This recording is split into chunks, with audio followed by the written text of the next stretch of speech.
Hi friends, welcome back to my channel Only Bio, presenting up the third part of the revision of the chapter Excretion and Osmoregulation. Friends, this is a sort of a revision. I'm going to give you a revision, thorough revision and depth revision on every chapter. So please stay tuned to this channel, and if you're new to the channel, please do subscribe. So let us begin with the introduction of the same.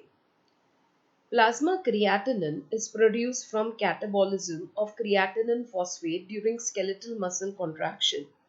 It provides ready source of high energy phosphate. Friends, you might have heard about creatinine to be present as a nitrogenous waste product.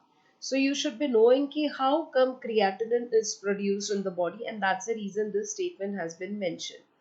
Now, normally, the blood creatinine levels remain steady because the rate of production matches its excretion in urine. Hence, the level above the normal is an indication of poor renal function. Excretory organs play an important role in maintenance of constant internal environment of the body called as homeostasis. Friends, remember homeostasis means a balanced state. Now, normally whenever I ask this question in the class, what is meant by homeostasis, give an example. So the students list out a single example, that is regulation of body temperature. No doubt it is a correct example, but please remember there are many more examples that can be cited under homeostasis. So, in short, homeostasis is a balanced state, be it in terms of temperature, the water level, the sugar level, the hormone level, the enzyme level, and so on. It requires osmoregulation, that is the process of controlling solute concentrations and the water balance. It can be rightly said that composition of blood and internal environment is determined not by what mouth ingests but by what excretory organs retain.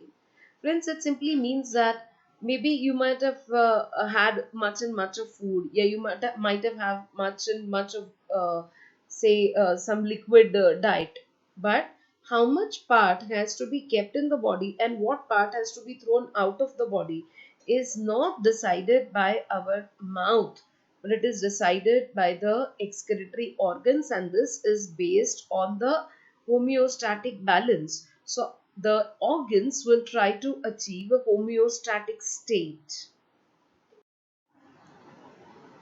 Marine birds like albatross spend their life on the sea. That means water they drink is salty. So how do they manage osmoregulation then? Might be a question you might have thought of, right? They have special glands called as the salt glands near the nostrils.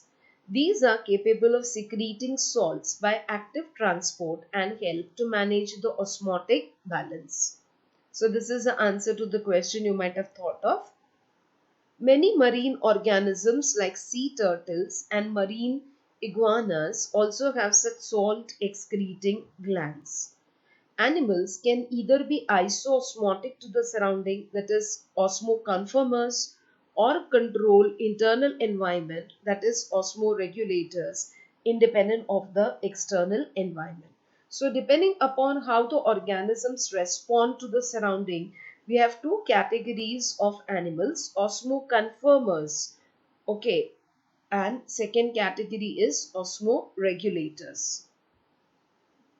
Marine organisms mostly are osmoconformers because their body fluids and external environment are isoosmotic in nature. Friends, do remember iso is same. Matlab, they have a same osmotic pressure inside as well as outside. Freshwater forms and terrestrial organisms are osmoregulators. Whether conformers or regulators, most organisms can tolerate only narrow range of salt concentrations. Such organisms are called as stenohaline organisms. Here, the word steno means narrow. So, it means they can tolerate only a small deflection in the range of salt concentration. Now, those who are capable of handling wide changes in the salinity, that is salt concentration, are called as euryhaline organisms. Example, barnacles, clams, etc.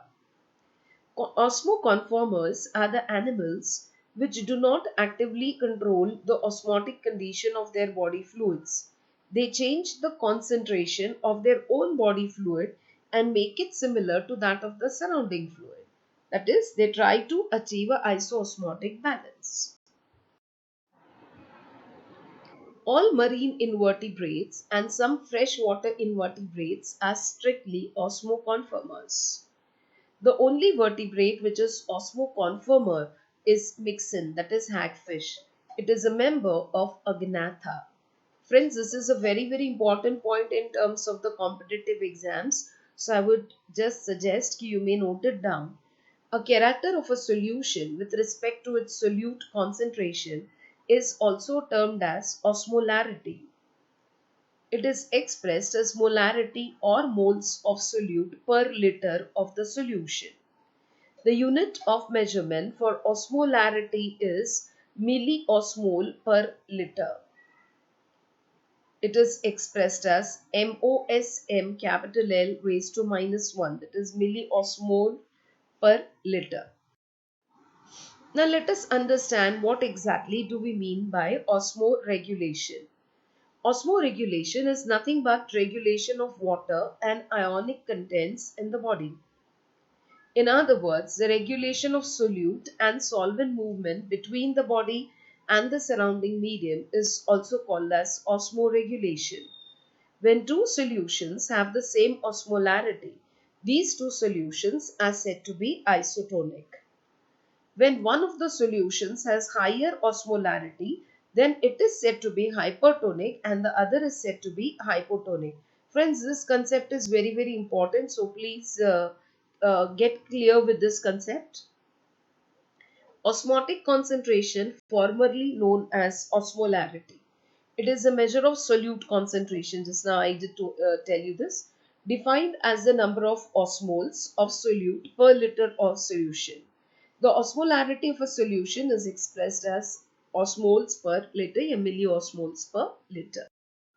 Now let us understand how water and solute regulation is brought about in the freshwater environment. Fresh water has very low osmolarity, that is less than 50 milliosmoles per liter. Friends, you might be aware that fresh water means dismay solutes. The solute concentration is lesser, right? The salt concentration is lesser. So that is the reason why you can easily relate that it has a low osmolarity. The freshwater vertebrates have their blood osmolarities in the range of 200 to 300 milliosmoles per liter. The body fluids of freshwater animals are generally hypertonic to the surrounding water. Therefore, the freshwater animals constantly face two kinds of osmoregulatory problems. First, endoosmosis. The surrounding freshwater constantly enters the body because of the osmotic gradient. And second, loss of body salts. As body fluids have more salts as compared to the outside water, salts move out of the body. Therefore, freshwater animals have first to get rid of excess water and second to retain the salts in the body. This is performed by various organisms in the following ways. Amoeba and paramecium have contractile vacuoles that pump out the excess water. Some other freshwater invertebrates like crab, bivalve excrete large volume of very dilute urine. Freshwater animals including fish do not drink water so as to reduce the need to expel water.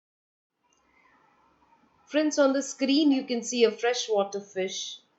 It can absorb the water through the skin. It actively takes up ions through the gills. It drinks very, very little water, but whenever it opens its mouth for ingesting the food, automatically there is some volume of water that enters inside. And just to compensate for all that, it releases out very, very dilute urine. So the arrowheads here, the red arrow indicates the direction for transfer of ions like sodium, potassium and chloride, and the blue one indicates the direction for transfer of ions. In freshwater fish, water enters inside through the skin, gill membranes, etc. To some extent, entry through the skin is prevented by scales. If scales are absent, the subcutaneous fat serves the same purpose. Thus, the entry of water into the body is prevented to some extent, and whatever excess water is present in the body, it is given out in the form of a large volume of dilute urine. Freshwater fishes have specialized cells called as ionocytes or chloride cells in their gill membranes. These cells can actively absorb sodium and chloride ions from the surrounding water. Energy is required for this process as the process is against the concentration gradient. Now, friends, when we say against the concentration gradient, you have to remember that is, it is from the lower concentration to the higher concentration.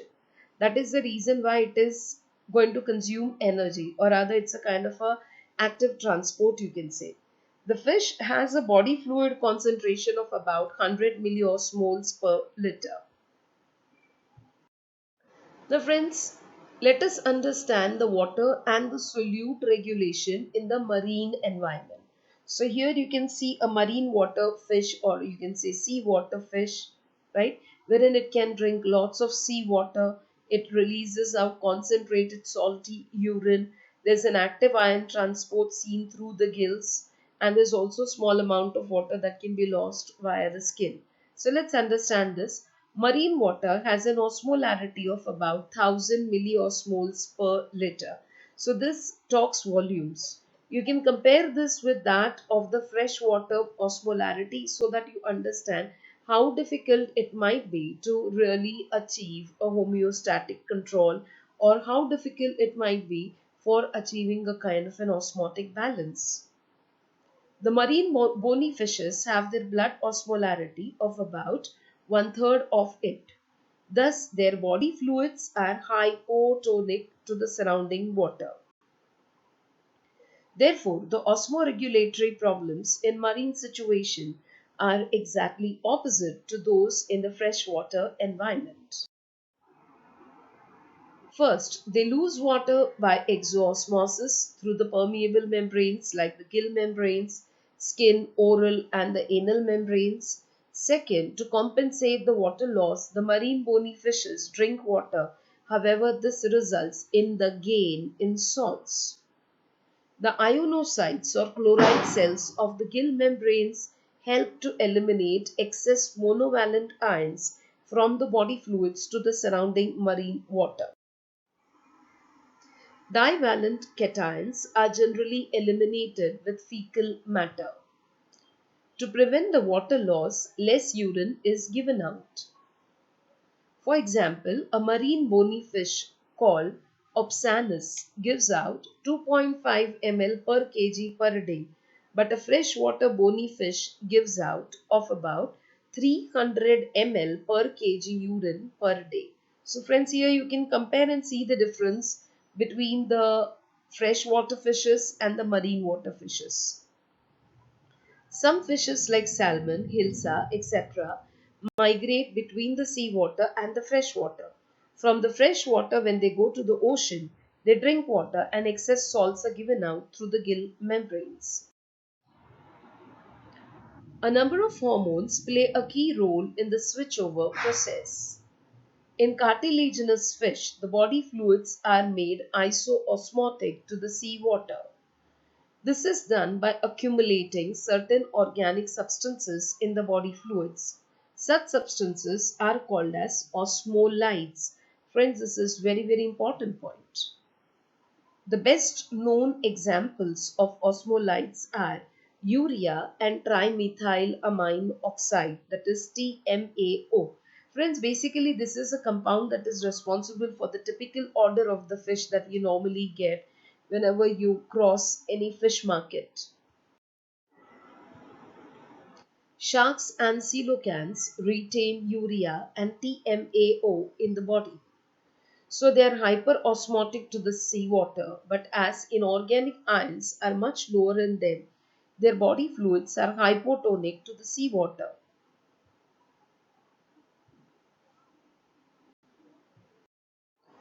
Friends, hope you have liked it. Please subscribe if you are new to the channel and hit the bell icon. And do check with the playlist for the other chapters as well. Keep studying with me. Thank you so much.